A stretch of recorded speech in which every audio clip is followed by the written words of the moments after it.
Chapitre 5. L'hiver durait, et de plus en plus, Luby faisait des siennes.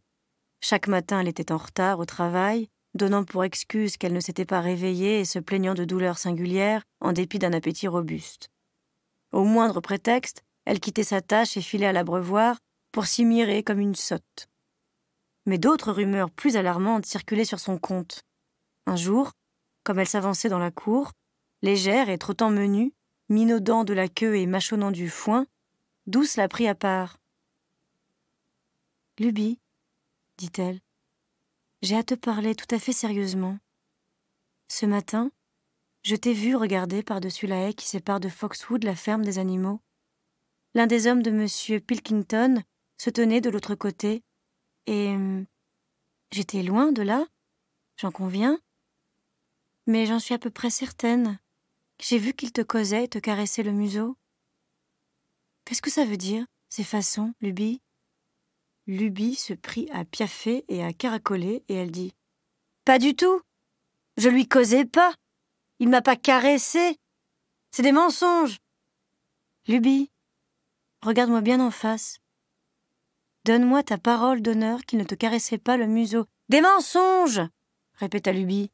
Mais elle ne put soutenir le regard de Douce, et l'instant d'après fit volte-face et fila au galop dans les champs.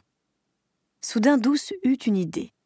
Sans s'en ouvrir aux autres, elle se rendit au box de Luby et à coups de sabot retourna la paille. Sous la litière, elle avait dissimulé une petite provision de morceaux de sucre, ainsi qu'abondance de rubans de différentes couleurs. 3 jours plus tard, Luby avait disparu. Et 3 semaines durant, on ne sut rien de ses pérégrinations. Puis les pigeons rapportèrent l'avoir vue de l'autre côté de Willingdon, dans les brancards d'une charrette anglaise peinte en rouge et noir, à l'arrêt devant une taverne. Un gros homme au teint rubicond, portant guêtres et culottes de cheval, et ayant tout l'air d'un cabaretier, lui caressait le museau et lui donnait des sucres. Sa robe était tondue de frais et elle portait une mèche enrubannée d'écarlate.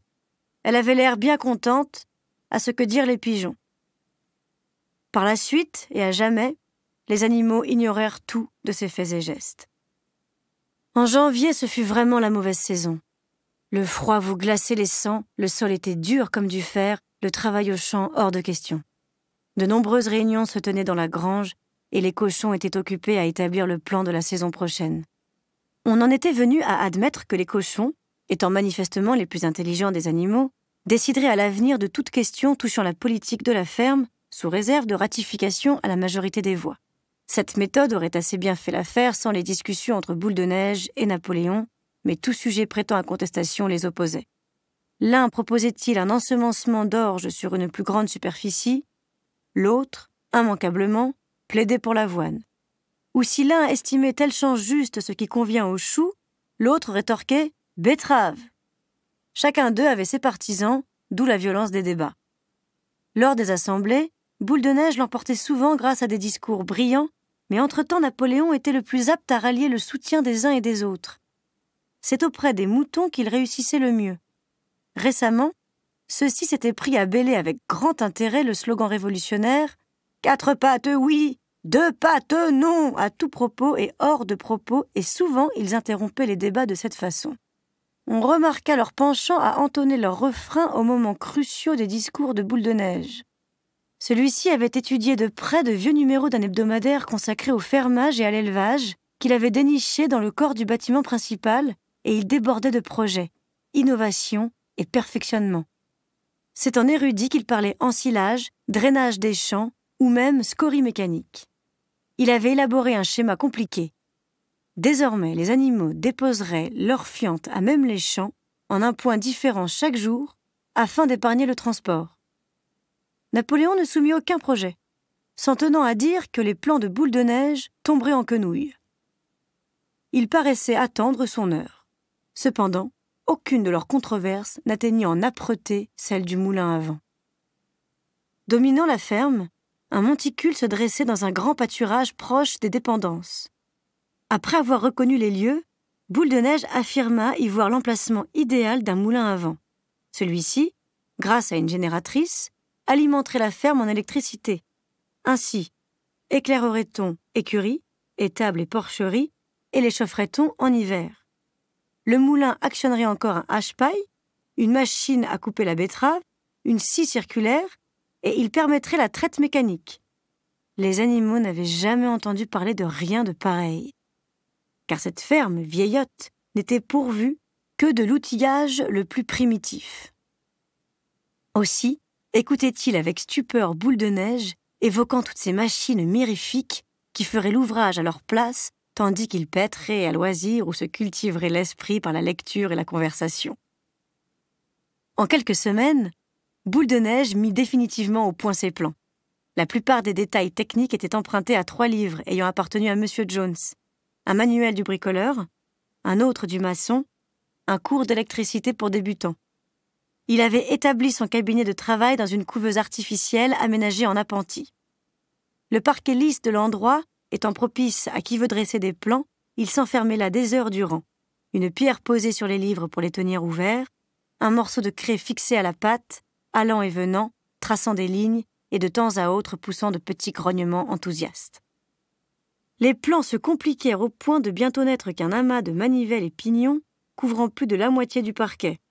Les autres animaux, absolument dépassés, étaient transportés d'admiration. Une fois par jour au moins, tous venaient voir ce qu'il était en train de dessiner, et même les poules et canards, qui prenaient grand soin de contourner les lignes tracées à la craie. Seul Napoléon se tenait à l'écart.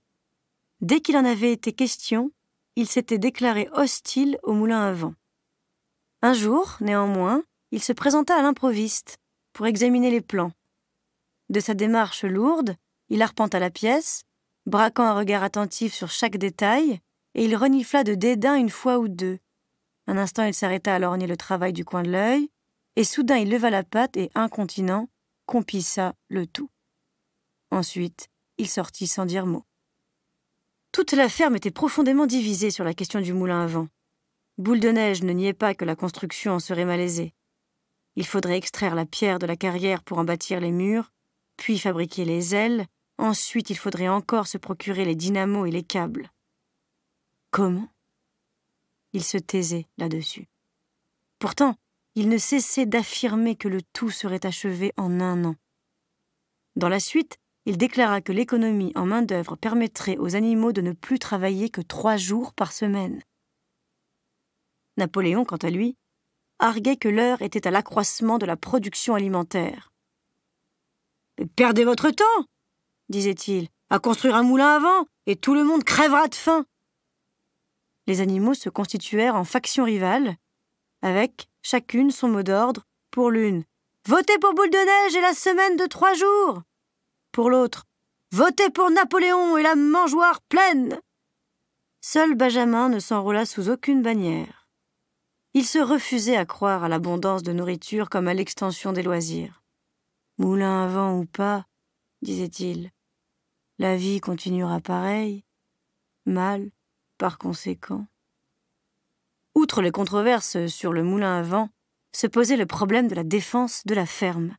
On se rendait pleinement compte que les humains, bien qu'ils eussent été défaits à la bataille de l'étable, pourraient bien revenir à l'assaut avec plus de détermination cette fois pour rétablir M. Jones à la tête du domaine.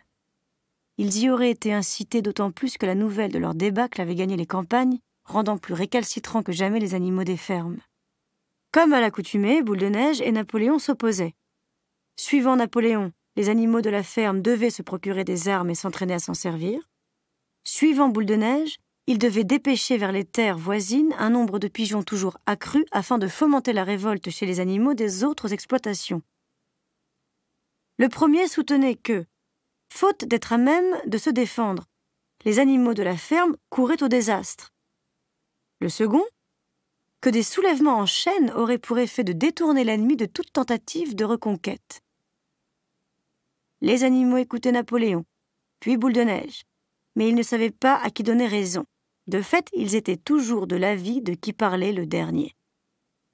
Le jour vint où les plans de Boule de Neige furent achevés.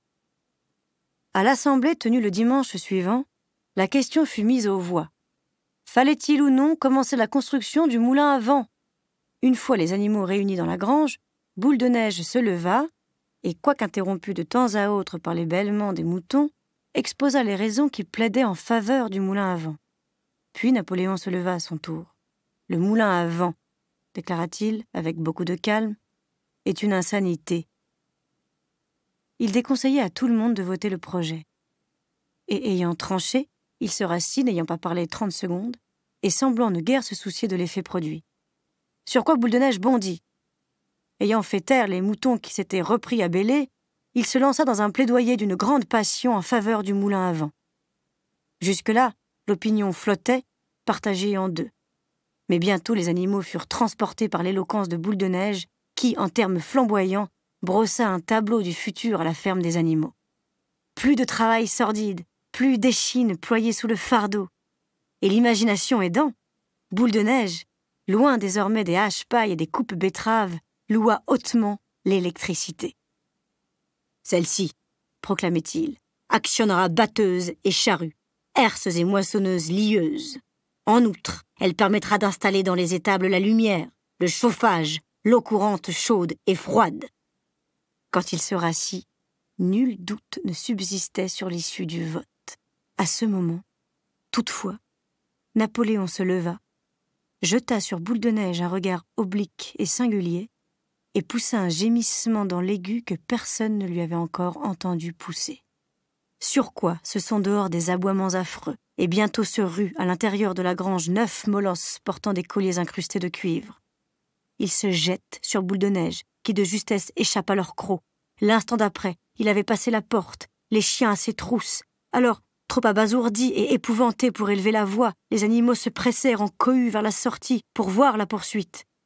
Boule de Neige détalait par le grand pâturage qui mène à la route. Il courait comme seul un cochon peut courir, les chiens sur ses talons. Mais tout à coup, voici qu'il glisse, et l'on croit que les chiens sont sur lui. Alors il se redresse, et file d'un train encore plus vif. Les chiens regagnent du terrain, et l'un d'eux, tout croc dehors, est sur le point de lui mordre la queue quand, de justesse, il l'esquive. Puis dans un élan suprême, Boule de Neige se faufile par un trou dans la haie, et on ne le revit plus.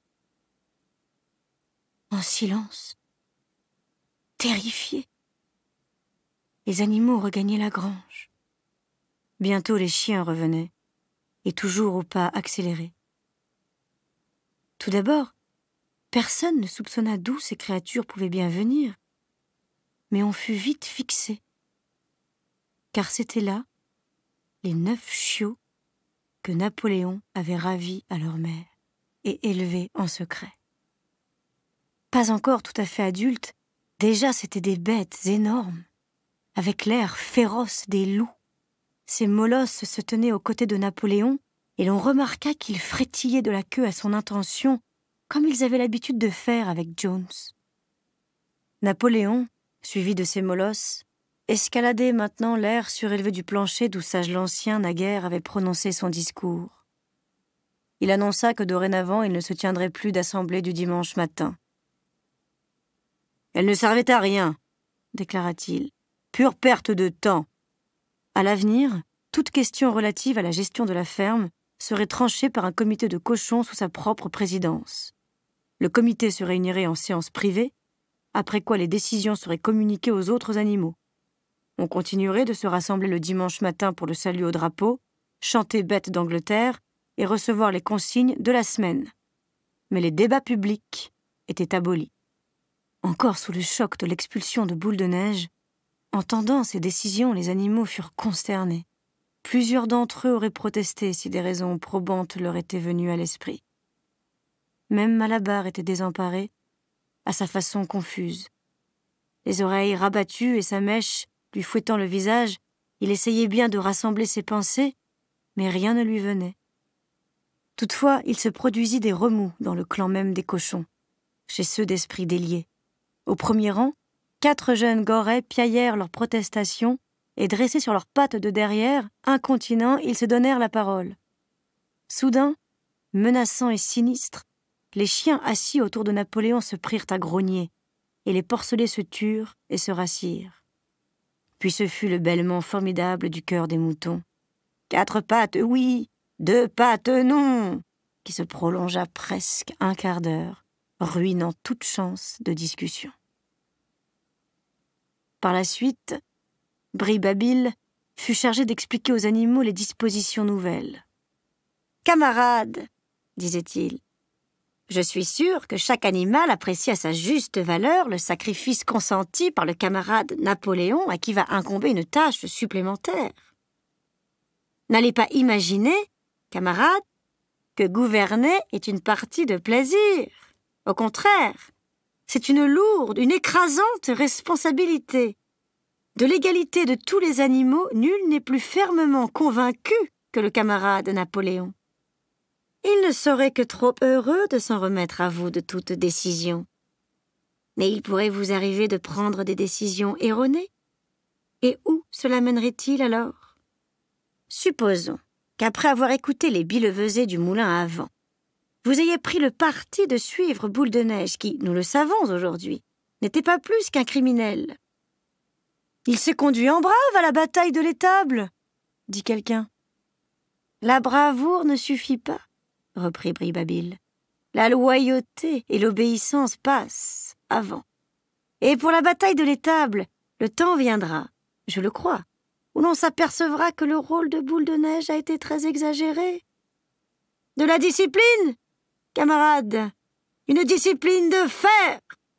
Tel est aujourd'hui le mot d'ordre. Un seul faux pas, et nos ennemis nous prennent à la gorge.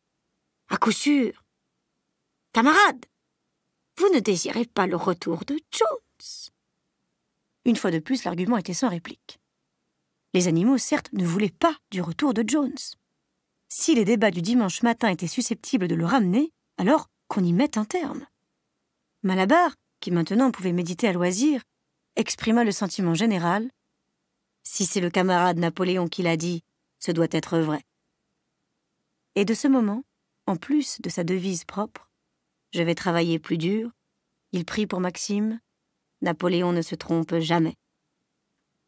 Le temps se radoucissait, on avait commencé les labours de printemps. L'appentis où Boule de Neige avait dressé ses plans du moulin avait été condamné.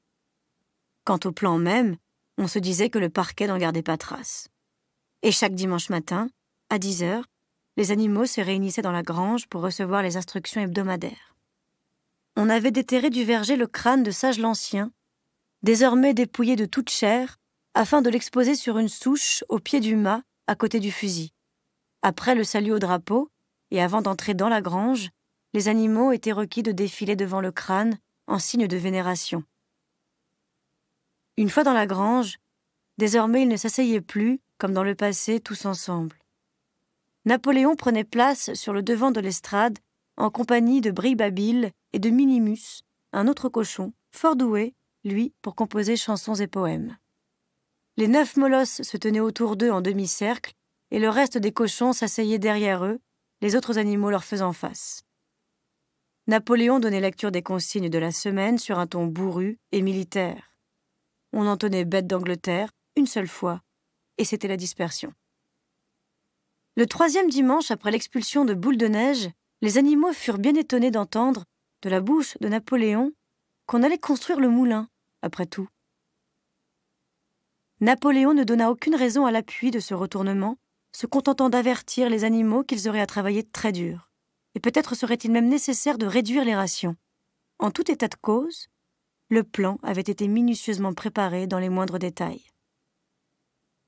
Un comité de cochons constitué à cet effet lui avait consacré les 3 dernières semaines. Jointe à différentes autres améliorations, la construction du moulin devrait prendre 2 ans. Ce soir-là, Bribabille prit à part les autres animaux, leur expliquant que Napoléon n'avait jamais été vraiment hostile au moulin. Tout au contraire, il l'avait préconisé le tout premier.